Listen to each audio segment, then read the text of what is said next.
Buenos días, doctor, si se escucha. Bien. Bueno, continuaremos entonces con la clase que empezamos la anterior semana y estamos hablando del gasto cardíaco. Recordemos que el gasto cardíaco no es nada más que la cantidad de sangre que el corazón eyecta a la aorta en un minuto. El gasto cardíaco también se lo conoce como volumen minuto, ¿no? Es la cantidad de sangre que el corazón es capaz de eyectar a la aorta en un minuto de tiempo. El gasto cardíaco está determinado en una media de 5 litros por minuto, tomando en cuenta a un adulto joven y sano. Además, hemos visto que el retorno venoso es la cantidad de flujo sanguíneo que retorna desde las venas hacia el corazón en un minuto. Esto hace que el gasto cardíaco y el retorno venoso sean iguales entre sí. Recuerden, el corazón recibe la sangre que le llega desde las venas y esa cantidad, esa misma cantidad de sangre que recibe el corazón desde las venas, lo eyecta hacia el sistema arterial. Por eso es que el retorno venoso y el gasto cardíaco siempre son iguales entre sí.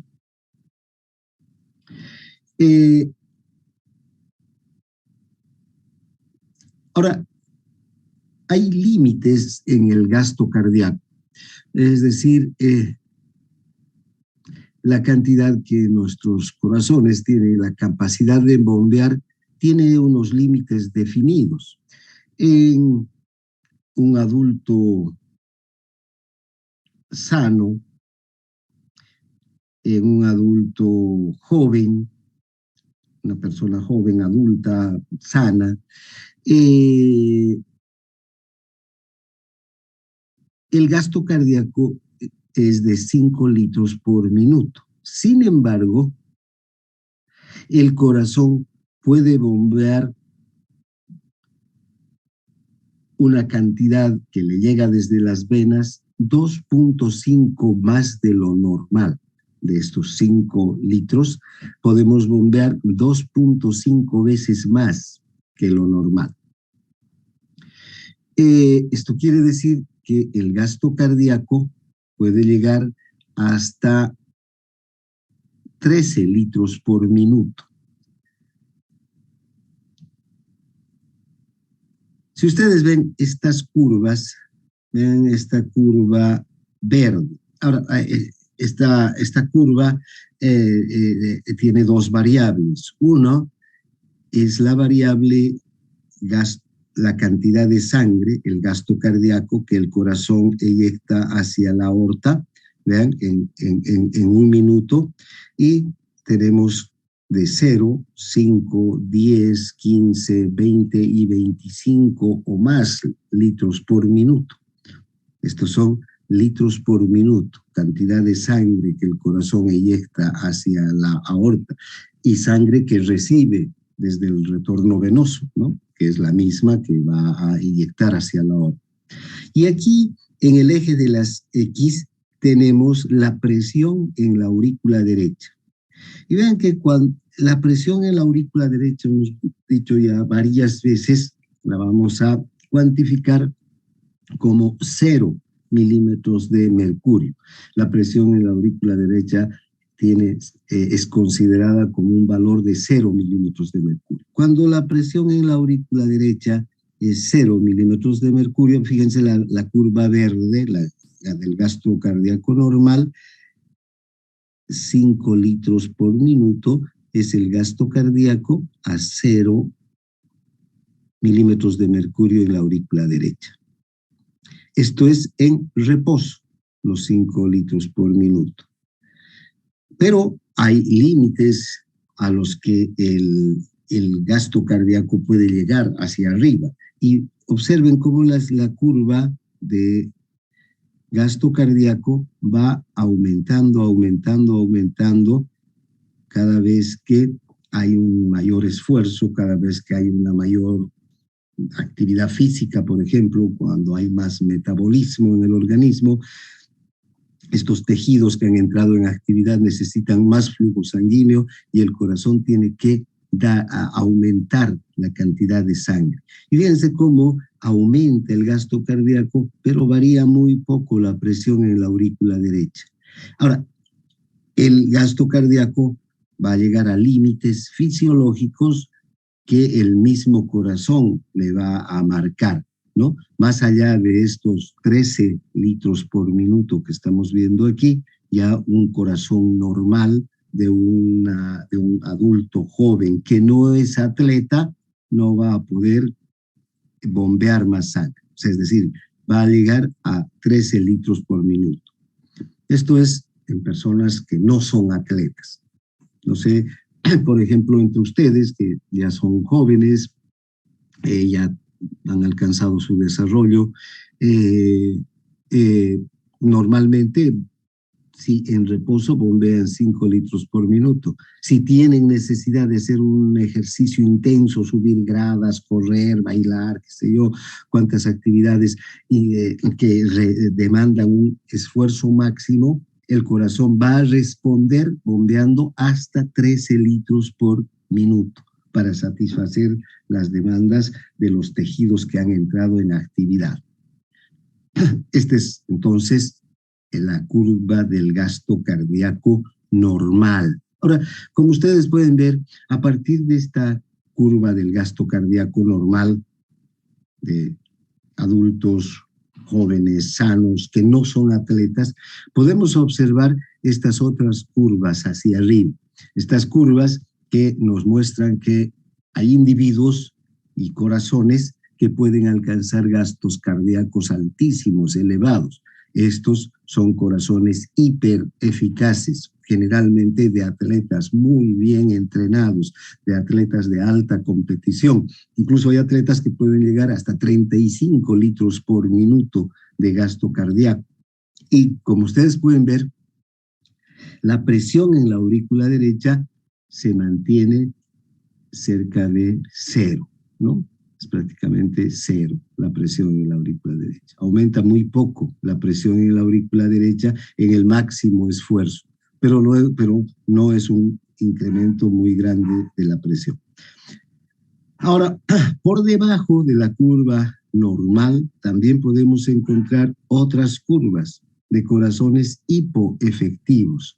Estas curvas que nos muestran corazones eficaces que son capaces de bombear 5 litros, hasta 25 o 35 litros por minuto, son corazones hiperefectivos. Estas curvas por debajo de lo normal son corazones hipoefectivos, es decir, bombean menos de los 5 litros por minuto que necesita el organismo para cumplir con sus actividades mínimas en reposo.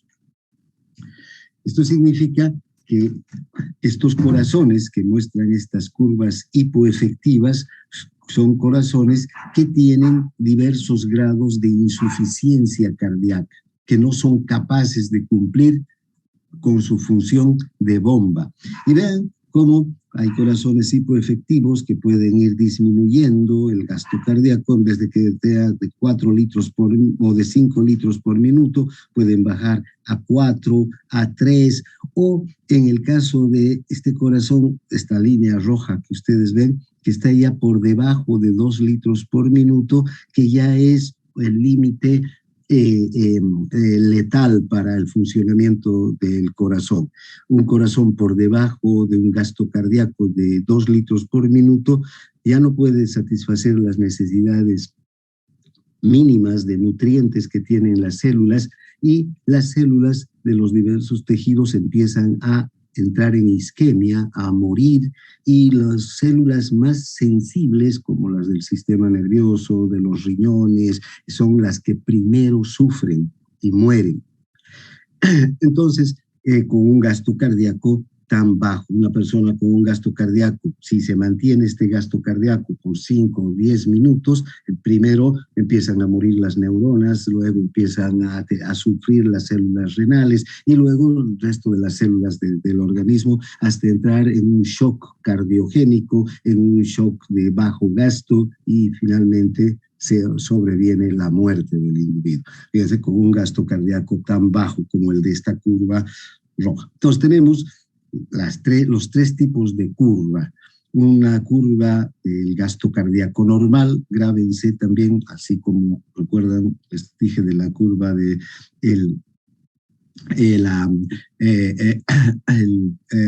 función renal, también esta curva, la curva del gasto cardíaco, es importante que se la memorice.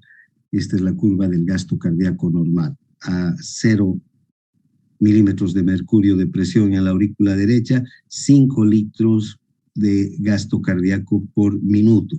Este gasto cardíaco puede aumentar en una persona normal hasta 13 litros por minuto, dependiendo de la actividad física.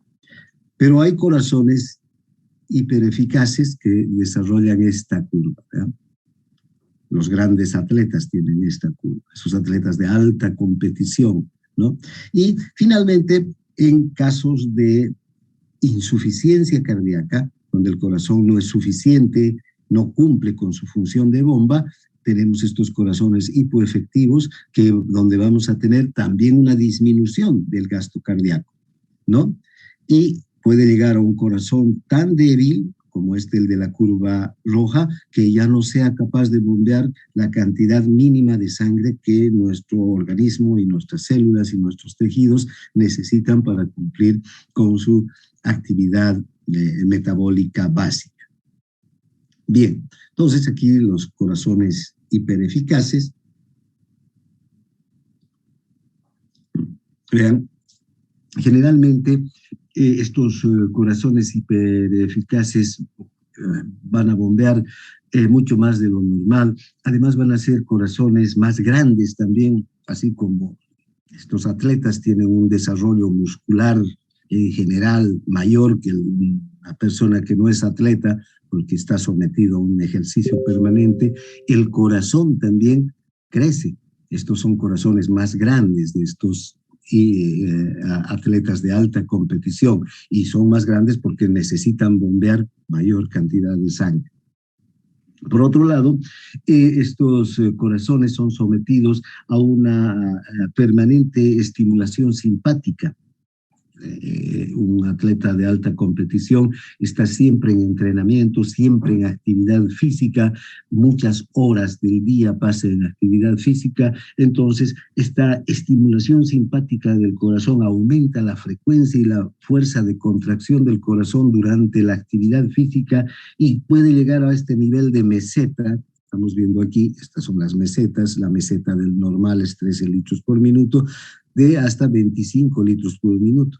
Sin embargo, hay corazones que pueden llegar hasta 35 litros por minuto como nivel de meseta. Y les comentaba, aquí hay una hipertrofia del músculo cardíaco. El músculo cardíaco crece, el corazón se vuelve más grande, tiene mayor masa contráctil, puede aumentar hasta un 60-100% de la masa contráctil del corazón. Entonces, en atletas bien entrenados, esta curva del gasto cardíaco puede aumentar muchísimo más que la curva del gasto cardíaco normal. En el caso de los corazones hipoeficaces, estos disminuyen su capacidad de bomba. Generalmente tiene que ver con una insuficiencia por parte del corazón para cumplir con esta función esencial, y esto se puede deber a, por ejemplo, el aumento de la presión arterial, el bloqueo de una arteria coronaria, la inhibición de la excitación nerviosa, alteraciones del ritmo o de la frecuencia cardíaca, cardiopatías congénitas, miocarditis, hipoxia cardíaca, ¿ya? Podemos aquí añadir incluso valvulopatías, es decir, alteraciones a nivel de las válvulas, tanto de las válvulas auriculoventriculares como de las válvulas de la aorta. o de la pulmonar. Hay muchas patologías, muchas alteraciones del corazón que van a conducir a que se convierta en un corazón hipoeficaz y tenga una capacidad de bombear sangre hacia la aorta menor de la normal. Estos son corazones hipoefectivos o hipoeficaces. Ahora, el sistema nervioso tiene un papel clave para el control del gasto cardíaco, ¿no? Y cuando hablamos del sistema nervioso, pues nos estamos refiriendo en especial al sistema nervioso simpático. Vean que cada vez que se produce un cambio en la actividad de una persona, de pasar del reposo a un nivel de actividad, ya sea moderado o intenso, van a haber una serie de cambios a nivel de todo el sistema circulatorio. Hemos visto que hay, por ejemplo, vasodilatación de las arterias y arteriolas, en especial del territorio que más actividad tiene. Por otro lado, va a haber contracción arteriolar en otros territorios donde no hace falta que en ese momento llegue un gasto cardíaco o un flujo sanguíneo alto. Entonces, hay diversos cambios en el sistema cardiocirculatorio. Y aquí es esencial el mantenimiento de la presión arterial por los reflejos nerviosos. Siempre que se da cualquier tipo de cambio en la actividad del organismo, inmediatamente la presión arterial puede cambiar. Hemos visto, ¿no es verdad?, esas variaciones enormes que puede tener la presión arterial en las diversas actividades del día. Vimos esa gráfica del perro y ponía el ejemplo que si el perro está echado durmiendo, la presión puede bajar a 40, 30 milímetros de mercurio, o si tocan la puerta y él siente el timbre de la puerta, se pone en estado de alerta, va a ladrar y podría subir hasta 200 milímetros de mercurio. Hay cambios en el sistema cardiocirculatorio. Entonces, es necesario que la presión arterial ante las diversas actividades del día sean mantenidas. ¿Y quién se encarga de mantener la presión en límites o en parámetros normales? Los reflejos nerviosos. Hemos visto que estos reflejos nerviosos que se inician en los vasoreceptores en especial son capaces de mantener la presión arterial dentro de los límites, digamos, normales, ¿no? Ahora, este mantenimiento de la presión arterial es esencial para que podamos tener también aumento del gasto cardíaco cuando hay un incremento de la actividad física. Si se incrementa la actividad física, necesariamente se tiene que incrementar el gasto cardíaco, y para que se incremente el gasto cardíaco, la presión arterial tiene que estar dentro de los valores normales e incluso un poquito elevado. Además, es importante que haya un control a nivel venoso también, ¿no?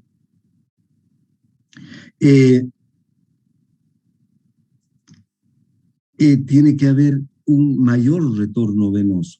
Si los vasos periféricos se dilatan para recibir mayor cantidad de sangre en un territorio determinado, es lógico que tiene que volver mayor cantidad de sangre por las venas hacia el corazón.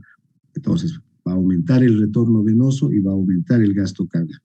Entonces, el sistema nervioso central, el sistema nervioso simpático aquí juega un papel esencial para el control de la presión y el control también del gasto cardíaco, ya sea que el gasto cardíaco sea el normal o el gasto cardíaco aumente debido al ejercicio. El sistema nervioso simpático tiene que mantener un control esencial de la presión arterial. Ven, aquí podemos observar estas gráficas en los que se usa un estimulante metabólico, o sea, simula un incremento del metabolismo debido a este compuesto, el dinitrofenol, y vean cómo el gasto cardíaco, cuando se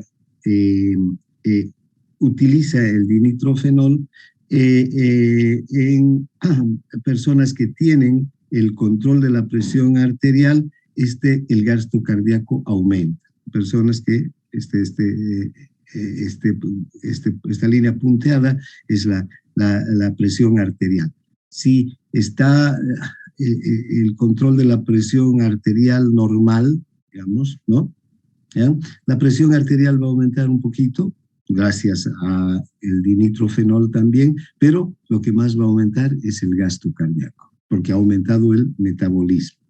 Ahora, a nivel de esta curva de abajo, podemos ver cuando no hay presión no hay control de la presión arterial. Fíjense cómo la presión arterial cae y el gasto cardíaco entonces es incapaz de subir. Si no hay un control adecuado de la presión arterial, no va a subir el gasto cardíaco, aún se haya inyectado el dinitrofenol.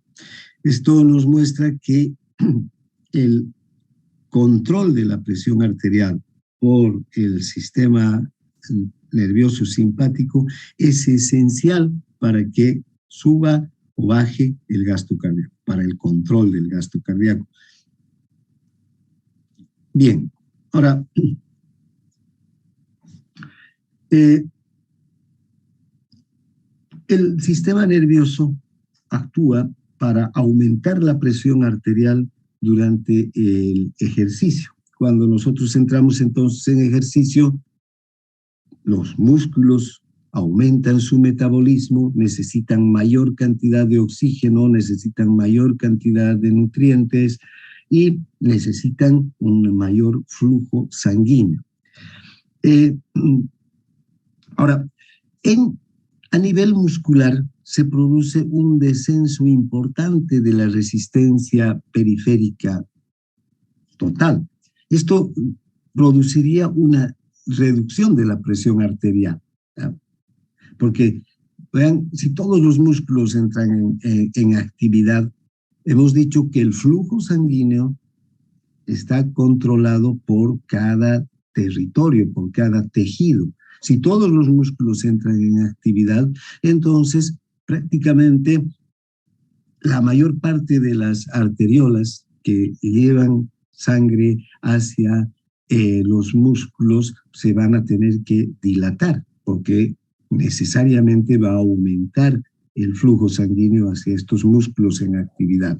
Recuerdan, la adenosina, el dióxido de carbono, los iones potasio, los iones hidrógeno, la baja saturación de oxígeno, todas estas teorías nos indican que hay una vasodilatación. Y si hay vasodilatación, hay una disminución de la resistencia. Esta disminución de la resistencia ocasionaría entonces una baja de la presión arterial.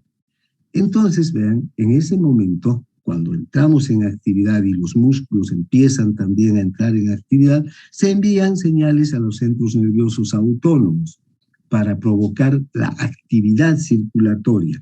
¿Y cuál es la respuesta desde los centros nerviosos autónomos? Una respuesta de excitación del sistema simpático. A través del sistema simpático llegan señales excitadoras hacia las venas hacia los vasos de otros sistemas como el sistema digestivo, como la piel, los riñones, el hígado, hacia todos esos vasos, esos se van a contraer. Los vasos de los músculos están dilatados porque son las sustancias vasodilatadoras locales las que están manteniendo esa vasodilatación. Pero estos otros vasos de las vísceras, de los riñones, de la piel, se van a contraer. Además, se van a contraer también las grandes venas. Al contraerse las grandes venas, va a haber un mayor retorno venoso, desde las venas que tienen un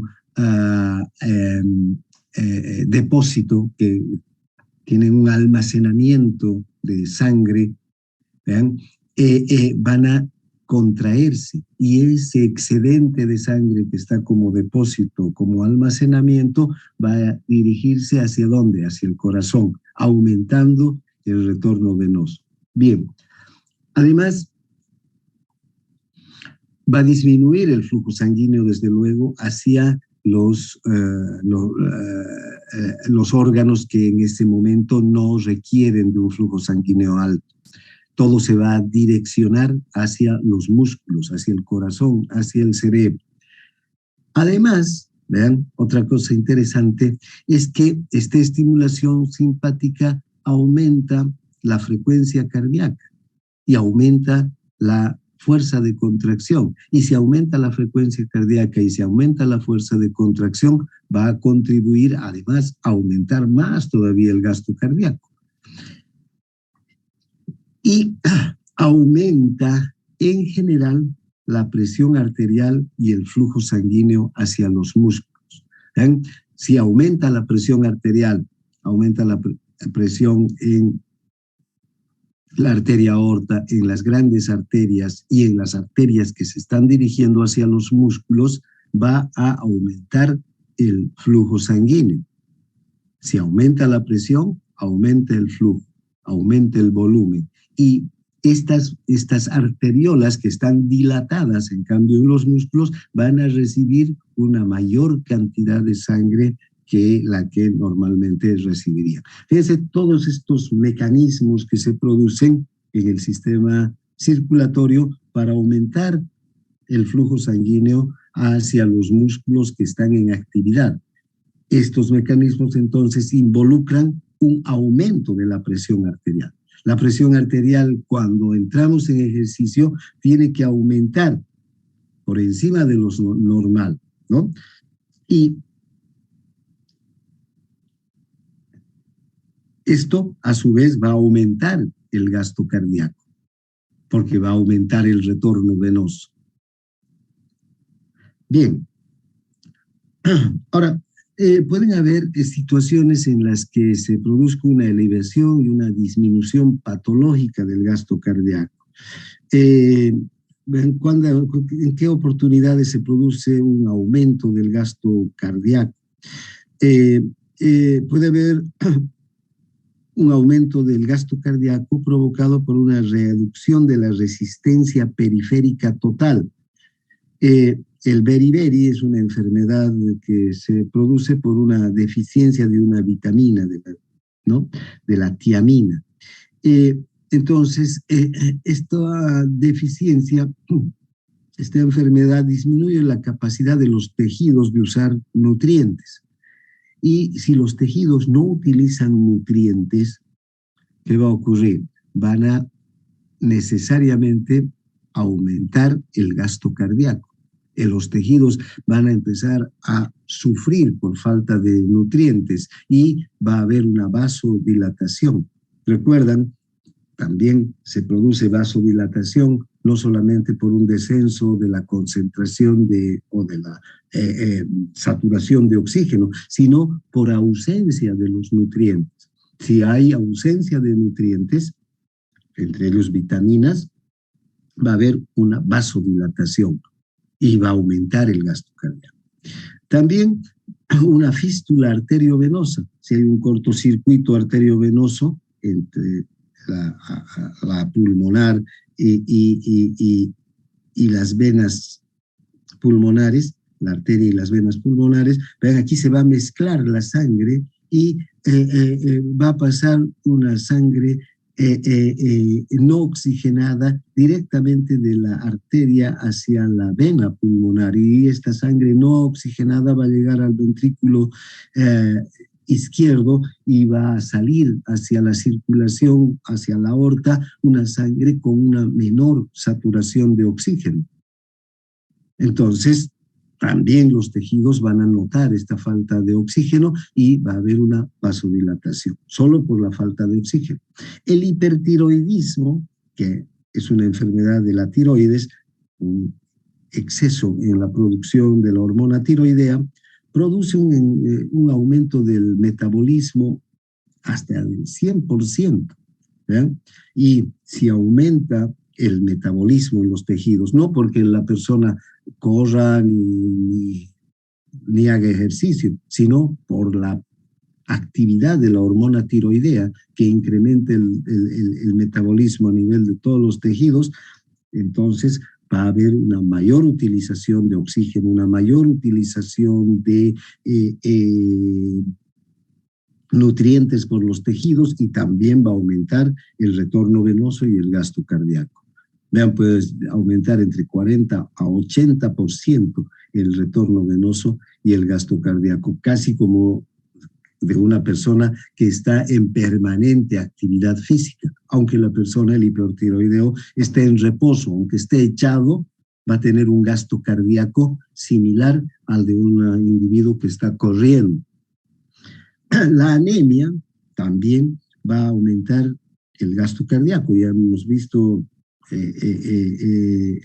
cuando hemos hablado del hematocrito, y cuando tenemos un hematocrito bajo por la falta de glóbulos rojos, aumenta o disminuye la viscosidad de la sangre, y además no solamente una sangre menos viscosa circula más rápidamente, sino que por otro lado esa sangre tiene menos glóbulos rojos, y los glóbulos rojos son los encargados de llevar el oxígeno hacia las células, y si hay menos glóbulos rojos hay menos oxígeno en las células de los tejidos y hay menos saturación de oxígeno.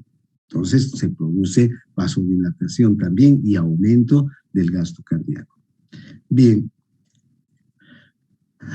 Por otro lado, puede haber disminución del gasto cardíaco provocado primero por factores cardíacos.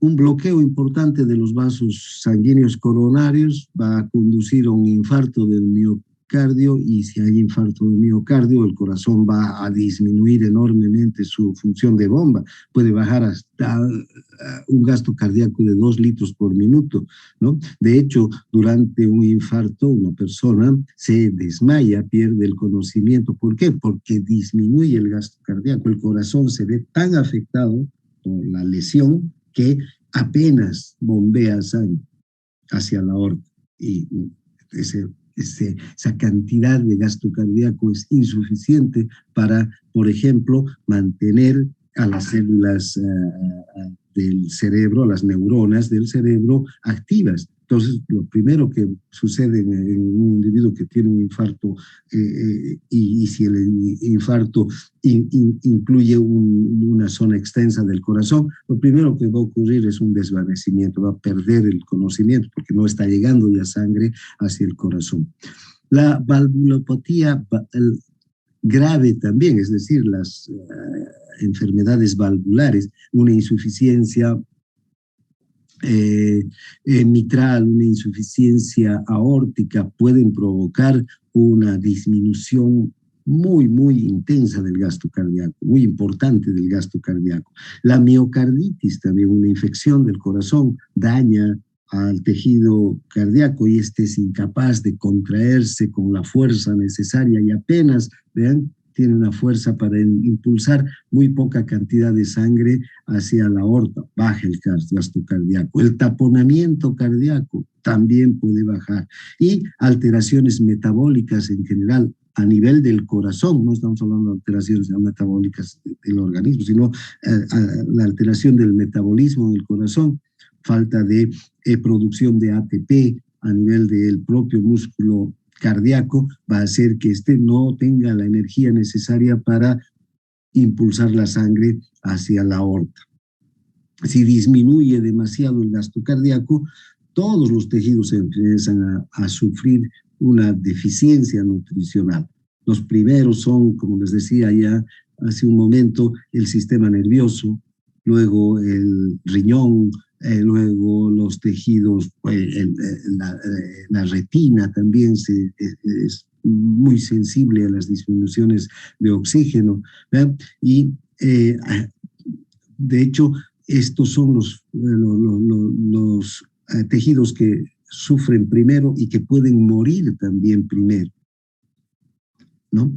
Y luego ya el resto de los tejidos. Finalmente, producirse a lo que se conoce como un shock cardiogénico o shock cardíaco, que va a producir la muerte del individuo, ¿no? Bien. Ahora, también puede haber disminución del gasto cardíaco provocado por factores no cardíacos. Estos anteriores son por factores cardíacos, son estructuras del corazón que se dañan, los vasos que van a llevar a un infarto, las válvulas, el propio músculo cardíaco que tiene una infección, una inflamación, el propio músculo cardíaco que sufre taponamiento. Entonces, hay esos factores, pero también hay factores que no son cardíacos. Por ejemplo, el descenso de volumen de sangre cuando hay una hemorragia. Si hay una hemorragia masiva, perdemos más de 1 litro de sangre, va a disminuir el gasto cardíaco. Hasta 1 litro de sangre podemos perder.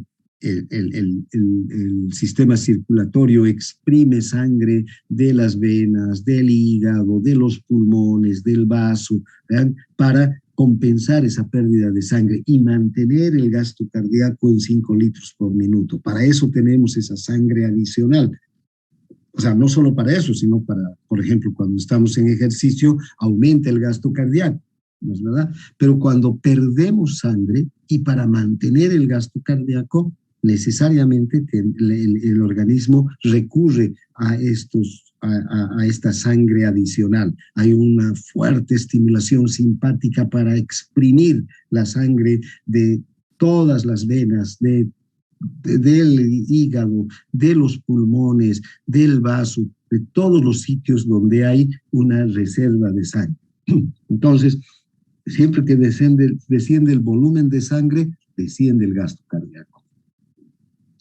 Una dilatación venosa aguda también, vean si por una inhibición simpática, esto suele ocurrir en los síncopes, en personas que se desmayan, se dilatan las venas. Si se dilatan las venas,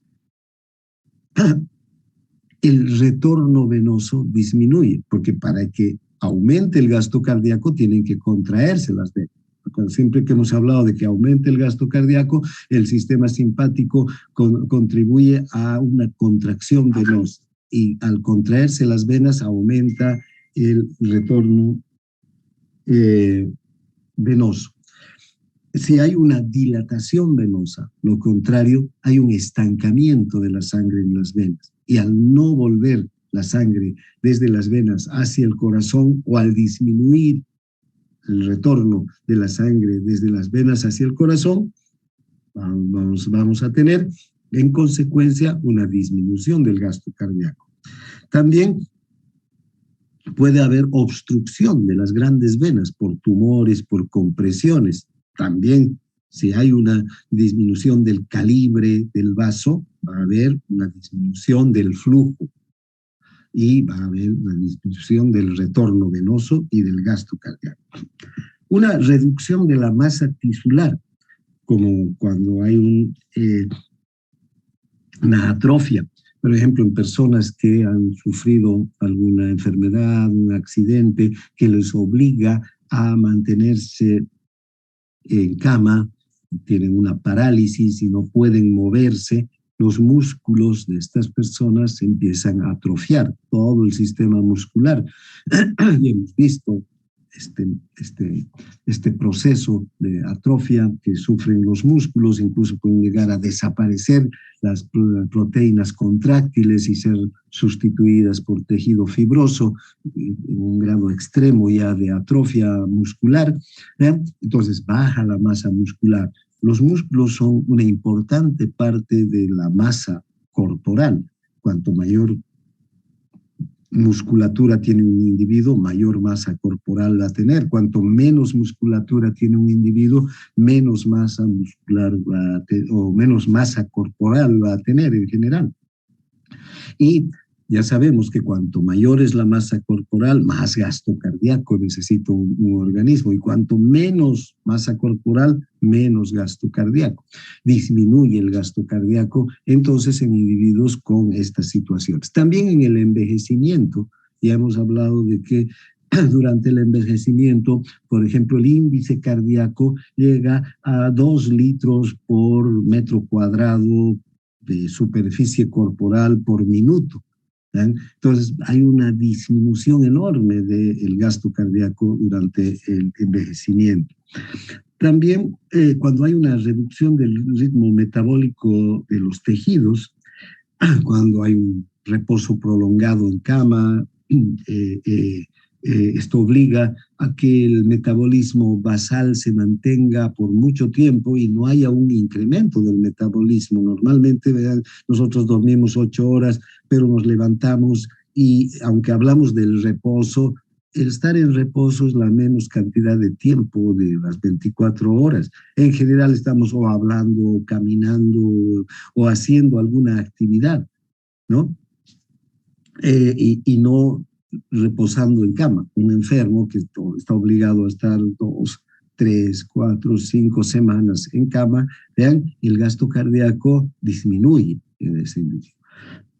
O lo que ocurre en el hipotiroidismo. El hipotiroidismo es lo contrario del hipertiroidismo. El hipotiroidismo es cuando la glándula tiroides produce menos hormona tiroidea de la que necesita nuestro organismo para el metabolismo. La hormona tiroidea es una hormona metabólica. Sin hormona tiroidea no hay metabolismo en el organismo. Vamos a ver las funciones de la hormona tiroidea cuando veamos endocrino, y van a ver lo importante que es esta hormona para la activación de enzimas metabólicas, para la activación de ATPasas, para aumentar el consumo de oxígeno a nivel de los tejidos. Entonces, si no hay hormona tiroidea, todas esas funciones bajan y el metabolismo también baja. Y si el metabolismo disminuye en un individuo, en consecuencia el gasto cardíaco va a disminuir. Recuerden, el gasto cardíaco está directamente relacionado con el metabolismo. Si aumenta el metabolismo, aumenta el consumo de oxígeno, aumenta el gasto cardíaco. Bien, aquí cualquiera de estas situaciones, una hemorragia, una inactivación, una inhibición simpática, una obstrucción venosa importante a nivel de las cavas, por ejemplo, por un tumor, o la reducción de la masa muscular al extremo de una atrofia total, o el hipotiroidismo también ya en etapas avanzadas, pueden conducir a un shock circulatorio, ¿no? Y el gasto cardíaco va a disminuir cada vez más hasta que sea incapaz el organismo y el corazón de bombear la sangre que el organismo necesita para sus actividades mínimas, ¿no? En este caso, vean, son factores que no están relacionados directamente con el corazón, ¿no? Bien, aquí tenemos el aumento o la disminución del gasto cardíaco en distintas situaciones, las que acabamos de ver, ¿no? En el beriberi está aumentado, en el shunt o la comunicación arteriovenosa está aumentado, en el hipertiroidismo aumentado, en la anemia aumentado, la ansiedad también produce aumento del gasto cardíaco, una enfermedad de el pulmonar, de la arteria pulmonar, una hipertensión pulmonar también, el embarazo que esto no es patología, es una situación normal, pero vean, en el embarazo también está aumentado, en la enfermedad de Paget está aumentado. Estos son los normales, adultos normales, que tienen un gasto cardíaco normal. Luego, en la hipertensión está disminuido, en las valvulopatías, que no son graves, también empieza a disminuir en el infarto del miocardio, disminuye en un shock, disminuye en una severa enfermedad valvular, en una insuficiencia valvular severa, disminuye más todavía, en un shock traumático, en un shock cardíaco, todas estas situaciones por las que puede atravesar el corazón también disminuye. ¿Ven? Todas las situaciones en las que aumenta o disminuye el gasto cardíaco. Ahora, veamos el análisis cuantitativo de las regulación del gasto cardíaco y después vamos a hablar del retorno venoso. Ven,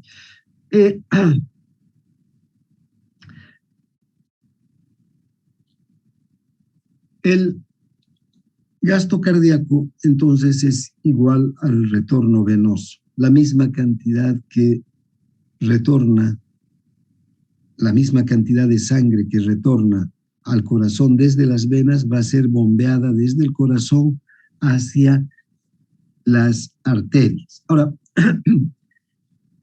en situaciones estresantes, ¿no?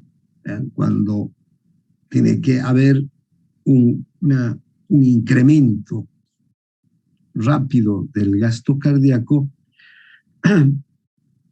tienen que haber mecanismos, ¿no?, que regulen tanto el retorno venoso como el gasto cardíaco.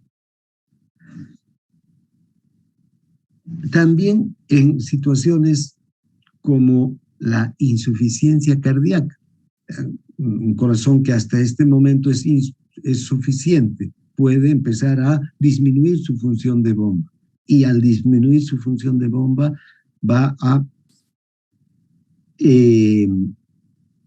disminuir la cantidad de sangre que se envía hacia la circulación y los tejidos van a notar inmediatamente. De hecho, ya los vasoreceptores, los quimiorreceptores van a empezar a notar esta falta de oxígeno, de nutrientes, de presión a nivel de la sangre, o en el shock, ¿no? Entonces, inmediatamente se tiene que regular todo el sistema circulatorio para compensar esa deficiencia de sangre en la circulación, esa falta de nutrientes, de oxígeno en la circulación. Entonces,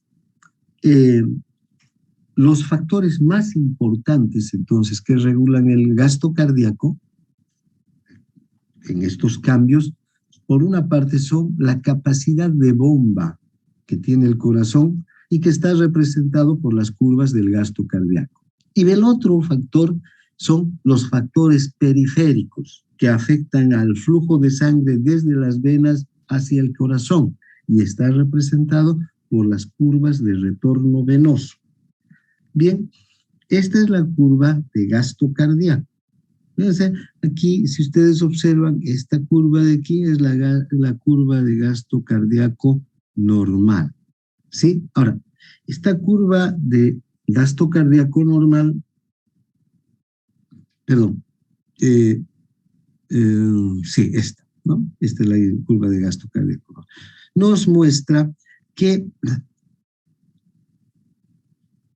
siempre, para que se produzca un gasto cardíaco de 5 litros por minuto, la presión en la aurícula derecha debería estar en 0 milímetros de mercurio. ¿Ya? Esto es así. Porque si la presión en la aurícula está en 0 milímetros de mercurio, la sangre puede fluir desde las venas hacia la aurícula. Si aumenta la presión de la aurícula, va a haber una resistencia a la sangre que fluye desde las venas y va a disminuir el gasto cardíaco. Si disminuye la presión también puede afectar al retorno venoso. Entonces, ahora hay presiones externas que además van a afectar al corazón. No solamente está la presión de la aurícula derecha, sino que van a haber presiones externas que pueden afectar las curvas de gasto cardíaco. La presión externa normal a nivel de la pleura, que se conoce como presión intrapleural, es de -4 milímetros de mercurio. Fíjense, si aumenta la presión intrapleural hasta -2 milímetros de mercurio, va a desplazar la curva del gasto cardíaco hacia la derecha. Fíjense, esta curva del gasto cardíaco está aumentando la presión intrapleural y va a aumentar la curva del gasto cardíaco a la derecha y ya no vamos a tener una presión de 0 en la aurícula derecha, sino vamos a tener una presión de más positiva en la aurícula derecha, de 2, de 3 milímetros de mercurio. Está desplazándose. Ahora, si la presión intrapleural se aumenta hasta 2 milímetros de mercurio, ya no -2, sino +2 milímetros de mercurio, ese va aquí, este es extremo ya, fíjense cómo se desplaza la curva de gasto cardíaco y la presión en la aurícula derecha, entonces, ¿cuánto va a ser? Hasta 6 milímetros de mercurio. Una presión que va a hacer que vaya disminuyendo el gasto cardíaco. Va a haber un taponamiento cardíaco. ¿Qué quiere decir esto? Que la sangre que está volviendo desde las venas, recuerden, la sangre en las venas cavas, cuánto de presión tiene, cercana a la de la aurícula derecha, ¿no? La presión en las venas en general decimos que es de 10 milímetros de mercurio, pero en las cavas es cercana a la de la aurícula derecha, de 0 milímetros de mercurio. Por eso también la presión en la aurícula derecha se conoce como presión venosa central. Si aumenta esta presión, es como si estuviéramos poniendo una tranca al retorno venoso. Y fíjense ustedes cómo aquí no estamos hablando de que está aumentando por un factor de intracardíaco, sino estamos viendo aquí que la presión externa, la presión intrapleural, que es normalmente de -4 milímetros, cuando la presión intrapleural es -4 milímetros de mercurio, la presión en la aurícula derecha es de menos de 0. Fíjense, esta es la curva normal y la presión intrapleural -4 milímetros de mercurio. Si esa es la presión en la pleura, menos una presión negativa, en la aurícula derecha es una presión de 0. Ahora, si aumenta la presión intrapleural de -4 a -2, aumenta 2 milímetros de mercurio. Va a aumentar la presión en la aurícula derecha y se va desplazando, vean la curva de gasto cardíaco. Si aumenta más todavía a +4 ya positivos, va a aumentar 6, ¿no? +2, va a aumentar 6 milímetros de mercurio la presión, también la presión en la aurícula derecha va a aumentar. Pero ¿qué ocurre con la curva de gasto cardíaco? Va cayendo. Fíjense cómo la curva el punteo nos muestra que la curva del gasto cardíaco va cayendo. Normalmente la curva de gasto cardíaco tendría que dibujarse como la curva roja, pero ya vamos viendo que al aumentar las presiones intrapleurales y al aumentar la presión en la aurícula derecha, la curva del gasto cardíaco va cayendo. ¿Por qué? Porque hay una resistencia al retorno venoso, ¿no? Ahora, ¿qué factores pueden alterar esta presión intrapleural? Cambios en la presión intrapleural durante la respiración, ¿no? Cuando inspiramos y expiramos, siempre hay unos cambios ligeros en la presión intrapleural, pero esos son normales. La respiración contra una presión negativa, va en una sala donde hay, digamos, una presión negativa atmosférica. Normalmente la presión atmosférica es 0, pero si entramos en una cámara donde hay una presión negativa, ahí se va a desviar hacia la izquierda más bien la curva de gasto cardíaco. La respiración con presión positiva, una cámara hiperbárica, se puede desviar hacia la derecha. La apertura de la caja torácica también pueden provocar esta desviación hacia la derecha, cuando hay una cirugía, por ejemplo, o en el taponamiento cardíaco. Bien, ahora veamos las curvas de retorno venoso. ¿Qué factores afectan al retorno venoso? Por una parte, también la presión en la aurícula derecha, que ejerce una fuerza retrógrada sobre las venas.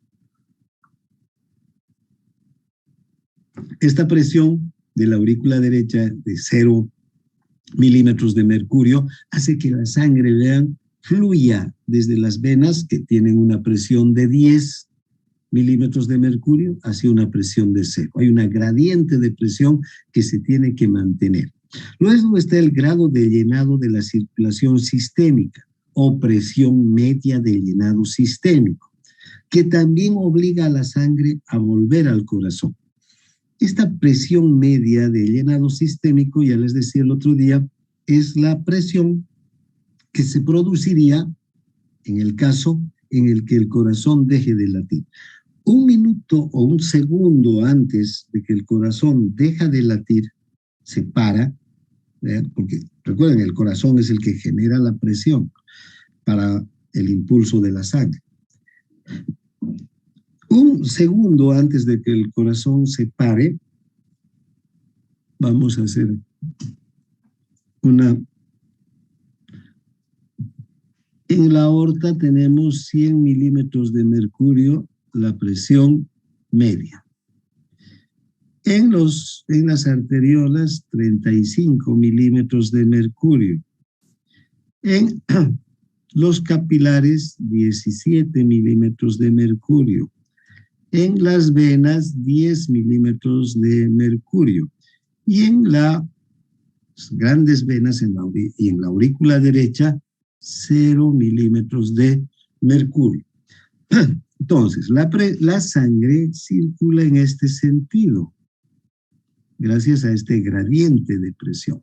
Esto es lo que está ocurriendo en este instante en el corazón, que está funcionando normalmente. Hay un infarto y el corazón deja de latir. ¿Ven? En ese momento, todas estas presiones se van a igualar y va a dejar de circular la sangre, porque si todas las presiones están igualadas, la sangre deja de funcionar. ¿Cuánto es esa presión? Se ha hecho el cálculo de esa presión, que es esta presión media de llenado sistémico, y se le ha asignado este valor de 7 milímetros de mercurio. Esa es la presión media de llenado sistémico.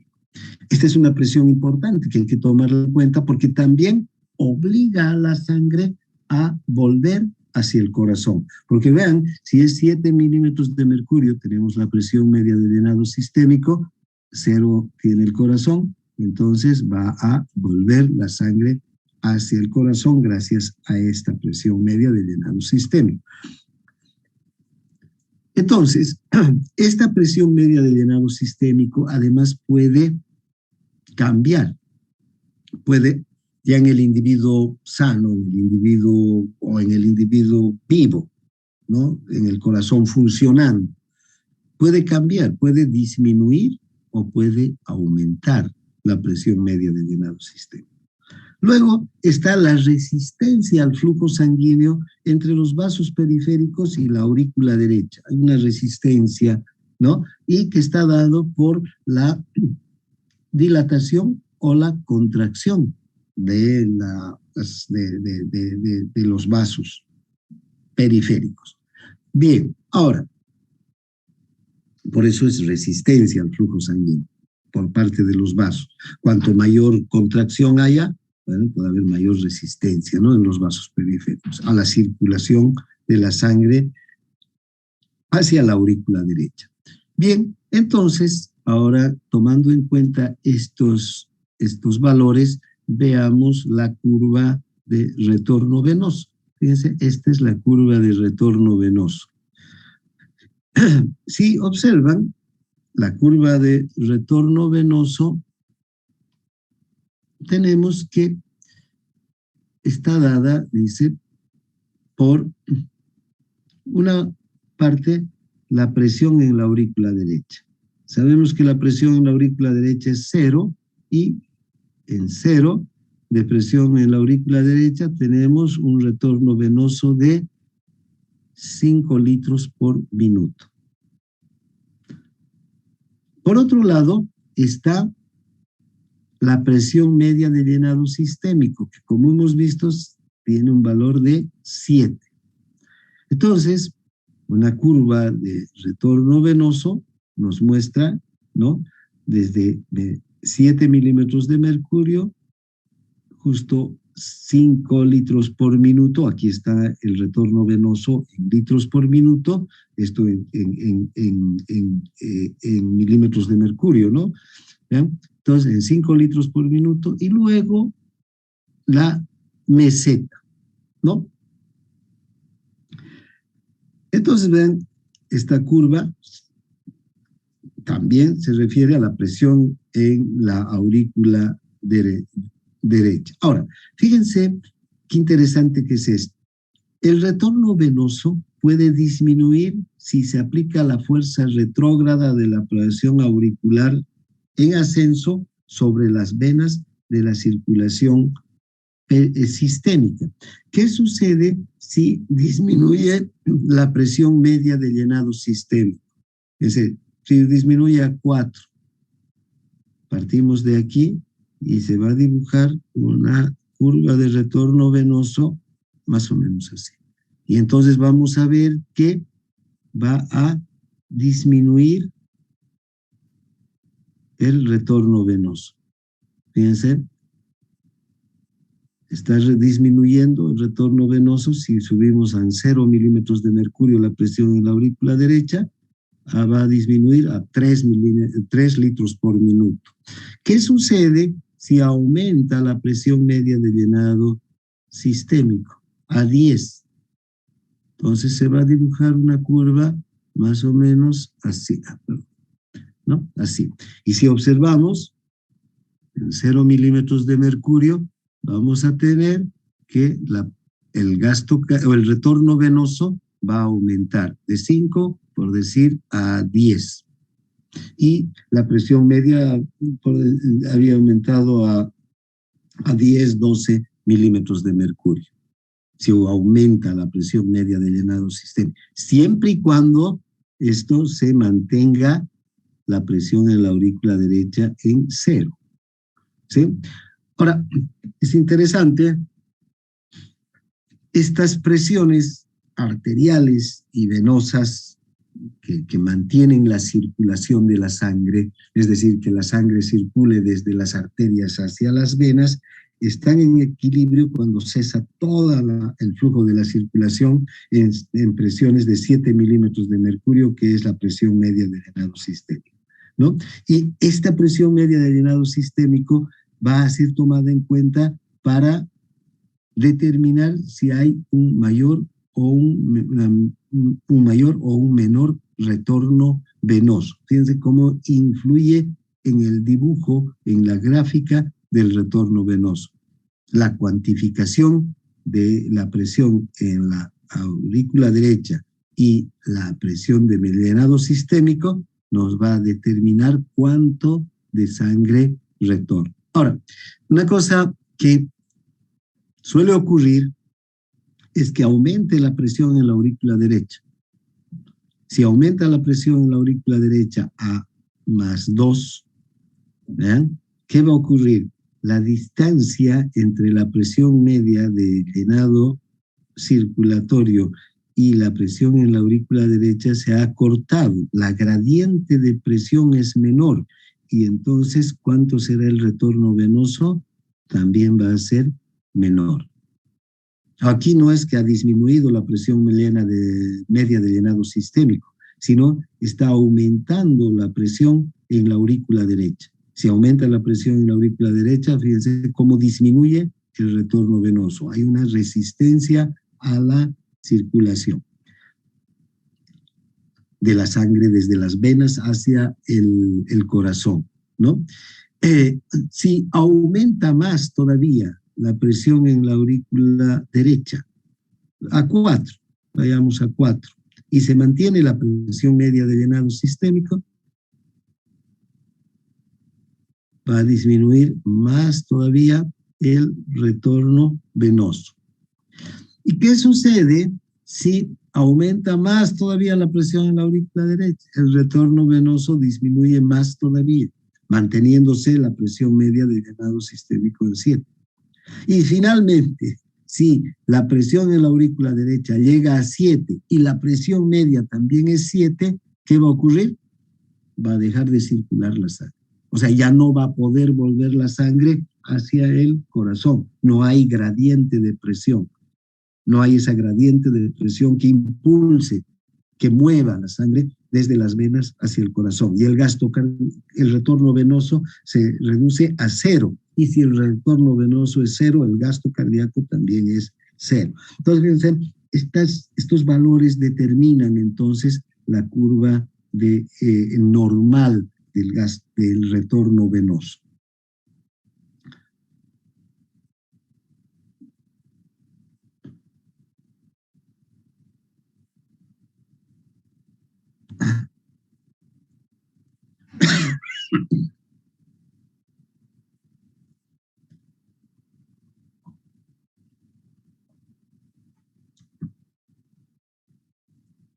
Bien.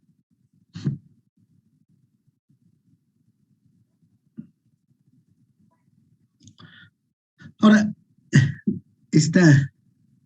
la curva de retorno venoso, como ustedes podrán ver, tiene esta parte que se aplana. Esta es la meseta. Esta meseta, en realidad, esta gráfica, es provocada por el colapso de las venas que entran en el tórax, cuando la presión en la aurícula derecha desciende por debajo de la presión atmosférica. El retorno venoso va a volver a 0, entonces cuando la presión en la aurícula derecha aumenta hasta una presión igual a la de llenado sistémico, ¿no? Fíjense, si esta presión aumenta hasta aquí, el retorno va a ser 0, lo que les decía hace un momento, y la meseta también va a ser una línea plana, total. Bien, ahora, vean el efecto que tiene sobre el retorno venoso la presión media de llenado circulatorio. Ya hemos visto que esta presión media de llenado circulatorio está determinada a partir de que si el corazón falla en su función de bomba y deja de circular la sangre en ese momento, todas las presiones se hacen iguales. Ese nivel de presión es la presión media de llenado circulatorio. Ahora, vamos a ver algunos efectos de la estimulación simpática sobre la presión media de llenado circulatorio. Cuando hay una estimulación simpática, se van a contraer los vasos sanguíneos y también, tanto sistémicos como pulmonares. La capacidad del sistema va a disminuir de forma tal que la presión media de llenado circulatorio aumente. Va a aumentar la presión media de llenado circulatorio. Ahora, cuando el volumen de sangre es normal, la estimulación simpática aumenta la presión de llenado circulatorio desde 7 milímetros de mercurio hasta incluso 17 milímetros de mercurio. Una inhibición simpática puede descender la presión media de llenado circulatorio hasta 4 milímetros de mercurio. Entonces, vean, antes de analizar esta gráfica, lo que nos dice en este momento la teoría que acabamos de leer es que cuando hay una cantidad de sangre es normal, los 5 litros que tenemos en la sangre, en el organismo, ¿no? Vean, cuando hay una estimulación simpática, se van a contraer una gran cantidad de vasos y la presión media del llenado sistémico puede aumentar, irse desde 7, que es lo considerado normal, hasta 17 milímetros de mercurio. Y vean, si llega a 17, la gráfica del retorno venoso va a ser así. Pero también cuando hay una inhibición simpática, una vasodilatación generalizada y de las venas en particular, y la presión media puede descender hasta 4 milímetros de mercurio. Y entonces la gráfica del retorno venoso se va a dibujar así. En la primera, en la estimulación simpática hay un aumento del retorno venoso. ¿Por qué? Porque vean, la gráfica va a ser así. Y si no se mueve la presión en la aurícula derecha, vamos a tener que puede aumentar a 10 o 12 o 13 litros por minuto, dependiendo de la estimulación simpática. En una inhibición simpática, la gráfica va a ser así, y si la presión en la aurícula derecha se mantiene en 0, puede ser de hasta 2, 3 litros por minuto. Disminuye el retorno venoso. Entonces, fíjense, estas curvas de gasto cardíaco podemos ver como una estimulación o una inhibición del sistema simpático va a tener una directa relación con la presión media de llenado sistémico. Aquí tenemos la presión media de llenado sistémico y aquí están estas curvas que nos muestran una curva normal, una curva con una estimulación simpática y una potente estimulación simpática y una completa inhibición simpática, ¿no? Y vean cómo si aumenta la presión media de llenado. Para empezar, una estimulación simpática puede aumentar la presión media de llenado sistémico, ¿no? Hasta 17, 18 milímetros de mercurio, ¿no? Una estimulación simpática puede aumentar de lo normal que es 7 milímetros de mercurio, puede aumentar hasta 17. Una inhibición, en cambio, puede disminuir, ¿no? La presión media de llenado sistémico a unos 4 milímetros de mercurio. Bueno. Ahora, ¿qué sucede cuando entonces esta presión media de llenado sistémico aumenta o disminuye? Esta es la curva en la curva de retorno venoso, vamos a tener que esta es la curva normal, 0 milímetros de mercurio en la aurícula derecha, 5 litros de retorno venoso. Si disminuye en una inhibición simpática a 4 milímetros de mercurio, fíjense, va a disminuir el retorno venoso a 3 litros y medio por minuto. Si aumenta hasta 14 milímetros de mercurio la presión media por una estimulación simpática, la curva del retorno venoso va a aumentar y puede llegar fácilmente a 10 litros por minuto, ¿no? O más.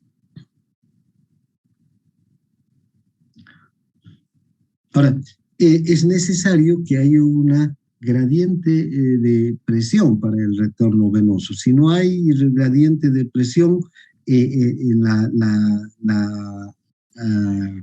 retorno venoso va a ser 0, ¿no? Lo que les decía un momento, cuanto mayor es la gradiente de presión, mayor va a ser el retorno venoso. Cuando hay una distancia, una gradiente de presión entre 0 y 7 milímetros de mercurio, entre lo que es la presión media de llenado sistémico y la presión en la aurícula derecha, entonces vamos a tener una resistencia normal, ¿vean? Y el retorno venoso va a ser 5. Cuando disminuye la resistencia al retorno venoso, el retorno venoso va a ser mayor, ¿no? Esto quiere decir que hay una diferencia mayor entre la presión media del llenado sistémico y la aurícula derecha, la presión de la aurícula derecha. Si hay una resistencia mayor, disminuye la gradiente de presión entre la presión media del llenado sistémico y la presión de la aurícula derecha, y disminuye también el retorno venoso.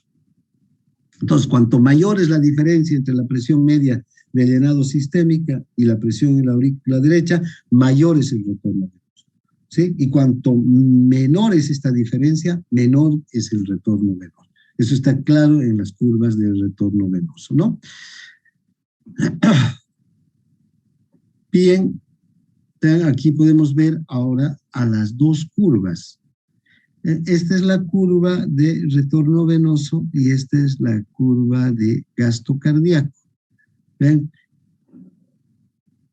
Cuando la curva del retorno venoso, la normal, ¿ven?, nos muestra que la presión en la media del llenado sistémico es de 7 milímetros de mercurio, la presión en la aurícula derecha es de 0 milímetros de mercurio, el gasto cardíaco es de 5 litros por minuto. Y la curva de gasto cardíaco también nos muestra exactamente lo mismo, ¿no? La presión en la aurícula derecha, 0 milímetros de mercurio, y el gasto cardíaco, 5 litros por minuto en reposo. Esto puede aumentar hasta llegar a 13 litros por minuto también. ¿Y cuándo aumenta? Cuando entramos en actividad. Y si entramos en actividad hay una estimulación simpática, y si hay una estimulación simpática, no se olviden, la presión media del llenado sistémico va a aumentar, pero no va a aumentar la presión en la aurícula derecha. Solamente puede aumentar la presión de la aurícula derecha en casos de patología. Entonces ya es un problema diferente. Pero desde el punto de vista fisiológico, la presión en la aurícula derecha no va a aumentar, o apenas aumentará 1 o 2 milímetros de mercurio, porque no tiene que aumentar para permitir que haya retorno venoso. Entonces, ¿qué va a aumentar en una estimulación simpática? La presión en la aurícula derecha. Perdón, la presión media del llenado sistémico. Si aumenta la presión media del llenado sistémico, aumenta entonces también el gasto cardíaco, ¿no? Porque va a aumentar el retorno venoso. Bien, entonces aquí tenemos las diferentes curvas, ¿no? La curva normal, la curva con estimulación simpática y la curva con inhibición simpática. La negra. A ver, aquí la normal es la roja, la curva negra es la de inhibición, disminuye el gasto cardíaco, disminuye el retorno venoso, la azul es la con estimulación simpática, ¿no es verdad? Que aumenta el gasto cardíaco, primero el retorno venoso, luego también el gasto cardíaco, y esta ya es una estimulación máxima, ¿no? Ya esta sería la de un corazón hipereficaz, la que aumenta en gran medida tanto el retorno venoso como el gasto cardíaco. Bien, hasta aquí llegamos. No sé si hay alguna consulta.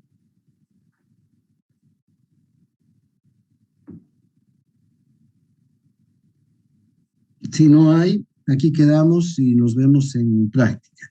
Gracias por su participación y atención. Que tengan